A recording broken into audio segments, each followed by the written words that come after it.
सर्वशक्तिमान पिता धन्यवाद करते हैं आज के सुंदर बाइबल अध्ययन के लिए। खुदावन हरी को बड़ी बरकत दे, आशीष कर पिता यीशु नाम से मांगते हैं, आमीन। हम पढ़ेंगे 17 अध्याय 1 शमूएल। गोलियत की समस्त इस्राएल को चुनौती। अब फलिस्तियों ने युद्ध करने के लिए अपनी सेना को इकट्ठा किया और यहूदा देश के सोको में एक साथ होकर सोको और अज़ेका के बीच अपेस दमीम में डेरे डाले। और शाऊल और इस्राएली पुरुषों ने भी इकट्ठे होकर एला नामक तराई में डेरे डाले। युद्ध करने के लिए फ़िलिस्तियों के विरुद्ध पाँति बांधी। फ़िलिस्ती तो एक ओर से पहाड़ पर, इस्राएली दूसरी ओर से पहाड़ पर खड़े रहे और दोनों के बीच तराई थी। तब फ़िलिस्तियों की छावनी में से गोलियत नामक एक वीर निकला जो गत नगर का था। उसकी लंबाई 6 हाथ 1 बीता थी। उसके सिर पर पीतल का टॉप था। वह एक पत्थर का झिलम पहने हुए था जिसका तोल 5000 शेकल पीतल का था। उसकी टांगों पर पीतल के कवच थे और उसके कंधों के बीच बर्छी बंधी थी और उसके भाले की छड़ जुलाहे की डोंगी के समान थी और उस भाले का फल 600 शेकल लोहे का था। और बड़ी ढाल लिए हुए एक जन उसके आगे आगे चलता था। वह खड़ा होकर इस्राएली पांतियों को ललकार के बोला, तुमने यहाँ आकर लड़ाई के लिए क्यों पांति बांधी है? क्या मैं फ़िलिस्ती नहीं हूँ और तुम शाऊल के अधीन नहीं हो? अपने में से एक पुरुष चुनो, वे मेरे पास उतर आए। यदि वह मुझसे लड़कर मुझे मार सके तब हम तो तुम्हारे अधीन हो जाएंगे, परंतु यदि मैं उस पर प्रबल होकर मारूं तो तुम हमारे अधीन होकर हमारी सेवा करनी पड़ेगी। फिर वह फ़िलिस्ती बोला, आज के दिन इस्राएली पांतियों को ललकारता हूँ, किसी पुरुष को मेरे पास भेजो कि हम एक दूसरे से लड़ें। उस फ़िलिस्ती की इन बातों को सुनकर शाऊल और समस्त इस्राएलियों का मन कच्चा हो गया। वे अत्यंत डर गए। दाऊद शाऊल की छावनी में। दाऊद यहूदा के बैतलहम के उस एप्राती पुरुष का पुत्र था जिसका नाम यशे था और उसके 8 पुत्र थे। और वह पुरुष शाऊल के दिनों में बूढ़ा और निर्बल हो गया था। यशे के 3 बड़े पुत्र शाऊल के पीछे होकर लड़ने को गए थे और उसके 3 पुत्रों के नाम जो लड़ने को गए थे अर्थात ज्येष्ठ का नाम एलीआब, दूसरे का अमीनादाब और तीसरे का शम्मा था। सबसे छोटा दाऊद था और तीनों बड़े पुत्र शाऊल के पीछे होकर गए थे। और दाऊद बैतलहम में अपने पिता की भेड़ बकरियां चराने को शाऊल के पास आया जाया करता था। वह फ़िलिस्ती तो 40 दिन तक सवेरे और सांझ को निकट जाकर खड़ा हुआ करता था। और यशे ने अपने पुत्र दाऊद से कहा, ये एपा भर भुना हुआ अनाज और 10 रोटियां लेकर छावनी में अपने भाइयों के पास दौड़ जा और पनीर की ये 10 टिक्कियाँ उनके शस्त्रपस्ती के लिए ले जा और अपने भाइयों का कुशल देकर उनकी कोई निशानी ले आना। शाऊल और तेरे भाई और समस्त इस्राएली पुरुष एला नामक तराई में फ़िलिस्तियों से लड़ रहे हैं। अतः दाऊद सवेरे उठ भेड़ बकरियों को किसी रखवाले के हाथ छोड़कर यशे के आज्ञा के अनुसार उन वस्तुओं को लेकर चला। जब सेना रणभूमि में जा रही और संग्राम के लिए ललकार रही थी, उसी समय वह गाड़ियों के पड़ाव पर पहुंचा। तब इस्राएलियों और फ़िलिस्तियों ने अपनी अपनी सेना आमने सामने करके पाँति बांधी। दाऊद अपनी सामग्री सामान के रखवाले के हाथ में छोड़कर रणभूमि को दौड़ा और अपने भाइयों के पास जाकर उनका कुशल क्षेम पूछा।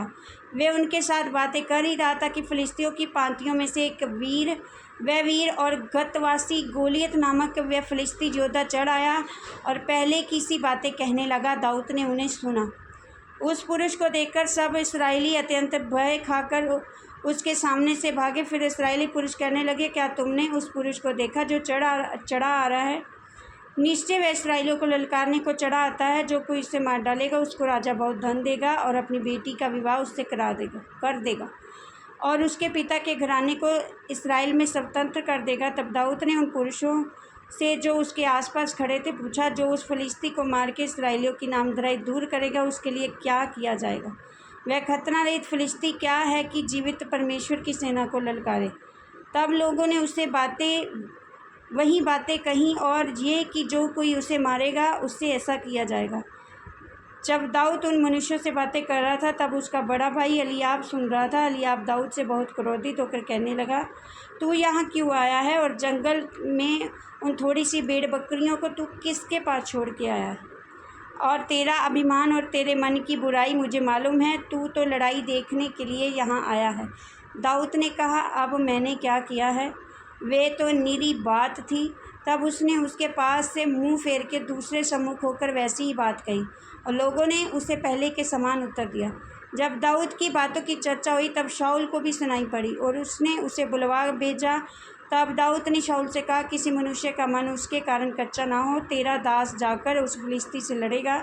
शाऊल ने दाऊद से कहा, तू जाकर उस फिलिस्ती के विरुद्ध युद्ध नहीं कर सकता, क्योंकि तू तो लड़का ही है और वह लड़कपन से ही योद्धा है। और दाऊद ने शाऊल से कहा, तेरा दास अपने पिता की भेड़ बकरियां चराता था और जब कोई सिंह या भालू झुंड में से मेमना उठा ले जाता तब मैं उसका पीछा करके उसे मारता, मेमने को उसके मुंह से छिड़ा लेता और जब वह मुझ पर हमला करता तब मैं उसके केश को पकड़कर उसे मार डालता था। तेरे दास ने सिंह और भालू दोनों को मारा है और वह खतना रहित फिलिस्ती उनके समान हो जाएगा, क्योंकि उसने जीवित परमेश्वर की सेना को ललकारा है। फिर दाऊद ने कहा, शाऊल जिसने मुझे सिंह और भालू दोनों के यहोवा जिसने मुझे सिंह और भालू के दोनों के पंजे से बचाया है, वह मुझे उस फिलिस्ती के हाथ से भी बचाएगा। शाऊल ने दाऊद से कहा, जा, यहोवा तेरे साथ रहे। तब शाऊल ने अपने वस्त्र दाऊद को पहनाए, पीतल का टोप उसके सिर पर रख दिया, चिलम उसको पहनाया। तब दाऊद ने उसकी तलवार वस्त्र के ऊपर कसी और चलने का यत्न किया। उसने उनको ना परखा था, इसलिए दाऊद ने शाऊल से कहा, इन्हें पहने हुए मुझसे चला नहीं जाता, क्योंकि मैंने इन्हें नहीं परखा है। और दाऊद ने उन्हें उतार दिया। तब उसने अपनी लाठी हाथ में ली और नाले में से 5 चिकने पत्थर छांटकर अपनी चरवाही की थैली अर्थात अपने झोले में रखे और अपना गोफन हाथ में लेकर फलिस्ती के निकट गया। दाऊद ने गोलियत को मारा।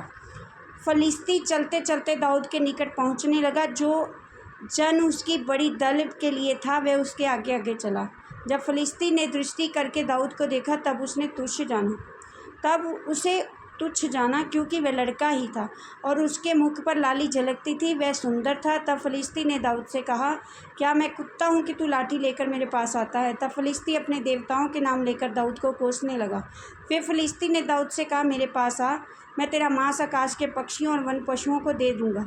दाऊद ने फलिस्ती कहा, तू तो तलवार और भाला और सांग लिए हुए मेरे पास आता है, परंतु मैं सेनाओं के यहोवा के नाम से तेरे पास आता हूँ, जो इस्राएली सेना का परमेश्वर है, उसी को तूने ललकारा है।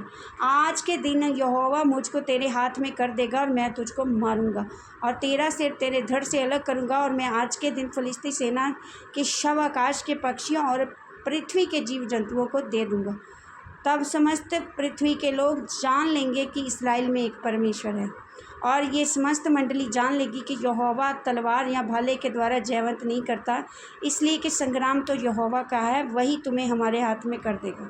जब फिलिस्ती उठकर दाऊद का सामना करने के लिए निकट आया तब दाऊद सेना की और फिलिस्ती का सामना करने के लिए फुर्ती से दौड़ा। फिर दाऊद ने अपनी थैली में हाथ डालकर उसमें से एक पत्थर निकाला और उसे गोफन पर रखा। फिलिस्ती के माथे पर ऐसा मारा, पत्थर उसके माथे के भीतर घुस गया और वह भूमि पर मुंह के बल गिर पड़ा। यूँ दाऊद ने फिलिस्ती पर गोफन और एक ही पत्थर के द्वारा प्रबल होकर उसे मार डाला, परंतु दाऊद के हाथ में तलवार ना थी। तब दाऊद दौड़कर फिलिस्ती के ऊपर खड़ा हो गया और उसकी तलवार पकड़कर मैदान में से खींची और उसको घात किया और उसका सिर उसी तलवार से काट डाला। यह देखकर कि हमारा वीर मर गया, फिलिस्ती भाग गए। इस पर इस्राएली और यहूदी पुरुष ललकार उठे और गत और एक्रोन के फाटकों पर फिलिस्तियों का पीछा करते गए और घायल फिलिस्ती शारीम के मार्ग और गत और एक्रोन पर गिरते गए। तब इस्राएली फिलिस्ती का पीछा छोड़कर लौट गए और उनके डेरों को लूट लिया। फिलिस्तियों का पीछा छोड़कर लौट गए। तब इस्राएली फिलिस्तियों का पीछा छोड़कर लौट गए और उनके डेरे को लूट लिया। और दाऊद फिलिस्ती का सिर यरूशलेम में ले गया और उसके हथियार अपने डेरे में रख लिए।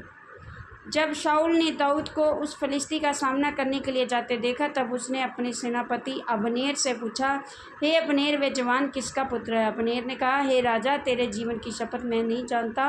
राजा ने कहा, तू पूछ ले कि वे जवान किसका पुत्र है। जब दाऊद फिलिस्ती को मारकर लौटा तब अबनेर ने उसे फिलिस्ती का सिर हाथ में लिए हुए शाऊल के सामने पहुंचाया। शाऊल ने उससे कहा, हे जवान, तू किसका पुत्र है?